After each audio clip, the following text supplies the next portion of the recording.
زۆر بە خێراتی پێیزی میرەبانی دەکەم لە ئەو دەرفەتێکە لۆمەتان ڕەخسان. ئەمن وەکو کارمەندێکی میرەبانی ناوم هاوکار عەلی حەسەنە.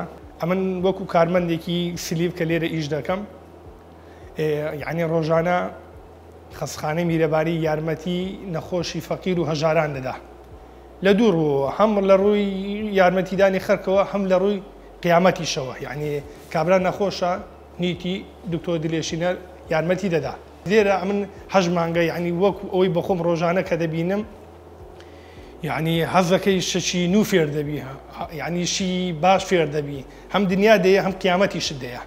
وەکو کارمەندێک بەیانی سەعات دەوام دەست پێ دەکات هەتا 11 شەوەیە 12 شەوەیە، هەتا بەیانیش نەڕۆمە مارێ مرتەعەم لێرە لۆ ڕۆژانە لەو خەستخانەی میرەبانیە حەز بە درفراوانی دەکەی، هەم یارمەتی فەقیری دەدەی هەم بە خۆت ئیستیفادەشی لێ دەکەی. داوا لەو خێرخوازان دەکەم، یعنی ئەوەی لە دەستیان دێ باوەڕکە خەستخانەی میرەبانی یەکەمی بێ ڕکابەرە، یعنی بەخۆی هەتا ئەوەی نێتە خەستخانەی میرەبانی عملیات نەکری یان ئیشەک شەشی نەبی لەو خەستخانەی نازانێ خەستخانەی میرەبانی کووە.